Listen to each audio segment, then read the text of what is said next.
What's going on, everybody? I'm Scott Moss and welcome to my channel. In today's video, I'm going to talk about what I've learned from starting and running $2 million companies.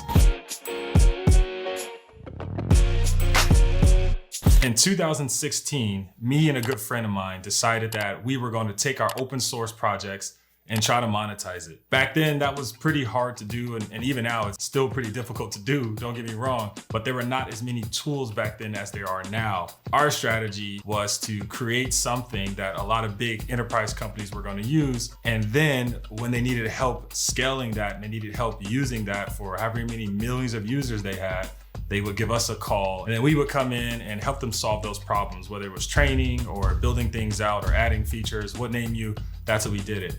We did that so well that we actually started a business where we were able to hire pretty much all of our closest engineering friends and a few others, and we did that with multiple companies at the same time. It was pretty successful. We were making millions of dollars. Most of our deals were over $500,000. I got to the point where most of my job was just negotiating with CTOs and CEOs of million-dollar companies, some Fortune 500 companies all over the world. And it was pretty crazy. This is not something we trained for. It's not something that we planned on actually doing to that point. We just wanted to make some money off open source. I've learned a few things from running that company. Do not hire all your friends. As cool as it sounds to work with all your friends, especially if you're the boss, if you're trying to maintain things, having all your friends underneath you and, trying to show them what to do, trying to tell them what to do, trying to get them to see the big picture, things like that. It can be pretty challenging. It's just this weird dynamic. I found myself in a place where at work, I'm the boss, but outside of work, I just want to be part of the group. I just want to be a friend. But it was like I was always the boss, no matter what we were doing. If we go out to eat on the weekend, I'm the boss. If we go to the movie theaters, I'm the boss. It definitely affected our work relationship, and I do not recommend hiring all your friends. Another thing I learned is, you really have to know your finances. Part of the reason why we didn't truly succeed at that company is because we didn't understand a lot about finances. I mean, we were young, I was in my early 20s, and all of a sudden you're making millions of dollars. I didn't grow up with money. I grew up with food stamps. I just was not that good with money. And to this day, I'm still learning.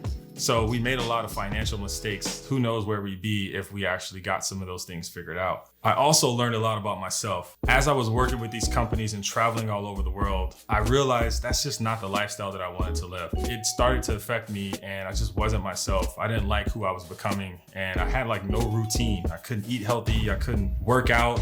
If you know me, you know I love to play basketball, I love fitness. And it was quite impossible to maintain a happy lifestyle. Eventually, we decided to dissolve that company for a lot of the reasons that I talked about. So after that, we decided to start another company. And when I say we, just me, my brother, and another friend from the previous company. And this time we were gonna do a SaaS company. The problem we wanted to solve this time was that we were not going to be a service company, as in we gotta do all the work, things don't scale. We only make money when we're actually physically working. So in this case, our software was gonna make money. In order to really get it going off the ground, we wanted to be a high growth company. So we did what every Silicon Valley company does, and we went to go raise money. We did end up raising millions of dollars in funding and start the company, hire some employees and get the ball running. And that also sounds very cool and it sounds amazing. But again, it's a lot of hard work. And here are some of the learnings that I had as I was going through that process. When you raise money for your company, don't be shy about spending it. Early on, we were super cautious about spending the money that we raised on anything, especially some of the problems that we ran into. So we kind of wanted to hold on and be frugal with every single dime. We wanted to keep our burn as low as possible. We didn't get an office. We didn't get any of the stuff. And I'm glad we didn't do that. I'm not saying we should have went and got an office in San Francisco and paid $10,000 a month in rent, but there were a lot of problems that we ran into early on that we could have solved really quickly if we would have threw some money at it. Things like technical problems. We also had issues where we needed some other help to come in as far as product management, some design, some research help. And we also were pretty demoralized. Our confidence starts to sink after months goes by of not having the results that you were expecting to have. And it's all because you're still trying to learn what to do next. When in reality, you should be hiring someone better than you. You should be working with people better than you at that task and stop trying to be an all-star at every single role in your company as an executive. Eventually we did hire for the roles that we needed, but it was just a little too late because as time goes on, like I said, you lose money, your confidence goes down, the market changes, so many different variables It was just a little too late, and we should have did it early on. The other thing is we also hired too fast at the same time. Out the gate, we ended up hiring 2 engineers, which was amazing. They were talented engineers, but we really had nothing for them to do. We thought we had it all figured out. We knew exactly what the app had to be. We knew what to make. We knew all the tasks that had to be done. So hey, if we just hire more engineers, tell them what to do, it'll get done faster. That's simple math. Well, it turns out we didn't really know what to do. As we started building stuff and testing it out with potential customers, we were not even close to something that was going to be profitable. So we had to go back to the drawing board. And during that time, our engineers were just twiddling their thumbs. So we had to let the engineers go early on, soon after we hired them, which was very upsetting because I'm not sure if you ever fired anyone from a company you started.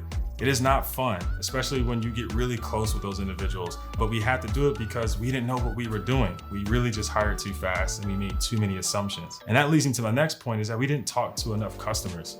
We thought we knew what everyone wanted because we've observed this problem in the wild, very confident, maybe too confident in our own ability to create a company based off those facts. We should have talked to more customers early on. And that's really not that hard to do, especially in our position where we were uniquely aligned to talk to these companies because we were connected with them in our network. We just assumed that we knew what they wanted. And that was one of the biggest mistakes that we ever made. Eventually we did start talking to people. But again, time wasn't on our side and we ran out of time, we ran out of money. But what I did learn from starting that company is, one, I learned how to talk to investors. I had tons of meetings with investors and I was able to basically control those meetings and get what I needed from the investors and show them the value that we had and things like that. So I felt pretty confident in that. So going forward, if I ever decide to start a company again one day and raise money, I have complete confidence in myself to be able to do that. Another thing that I learned is that work is always going to be there. What I mean by that is I spent so many hours working.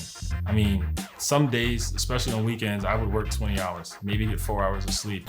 And notice I didn't say I was spending time with my family or friends. It was work or it was sleep. I mean, I remember one time I didn't shower for 2 weeks because I was just working. Time just flew by so fast because I just thought that if I could just get this done today, then I could take a break. But what happens is you get this done today and there's something tomorrow and there's something next week. It's always going to be something. It doesn't matter how successful your company is, it's always going to be there. It's never going to go away. And that didn't really click to me until later on, where I started having more control of my time and being more productive versus just throwing more time at something like a hammer and hoping that it works. You can't get that time back, so you can't use it so forcefully. You have to be smart with your time. And I do regret a lot of that because that's some valuable time. My son had a lot of things going on that I missed out on, and I will never get that back. I look at pictures sometimes, I'm like, wow, I don't even remember taking that picture, or I wasn't even in that picture.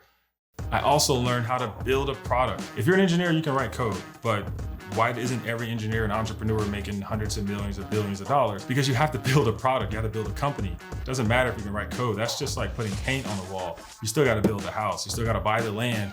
You still gotta have conversations with people. There's so much that goes into starting a company and building a product. Writing code is so insignificant to all of it, unless your product is the code. And even then, it's still pretty challenging. So what I learned was to actually build a product, build something that people want, build something that people need, something that they will pay for, something that they cannot live without. You know, it's still always going to be luck-based if you become successful in your company. There's definitely luck involved, so I can't say 100% sure that I'm going to be successful at any company that I ever start.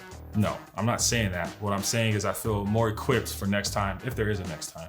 So that's just a little bit of me reflecting on the 2 companies that I've started, both of which were worth millions of dollars. Yeah, I learned a lot. And I can say that I definitely accomplished some of the goals that I set out for myself early on in my career, where I knew I wanted to start a company. I knew I wanted to learn that. I knew I wanted to fail and learn a little faster. And I was able to do that. And now I feel pretty equipped to do this again if I decided to in the future. I'm really happy where I am right now, so I don't know. But for the time being, thanks for tuning in. If you found this helpful, please leave a like, subscribe. That's gonna help me out a lot. I'm trying to grow this channel as big as I can so I can add more value to you all, as far as like bringing other people on the show that might be valuable to you. Because at the end of the day, I just want everyone to succeed and learn from my mistakes and just share as many stories as possible to give you as many examples that you can follow. So until next time, peace.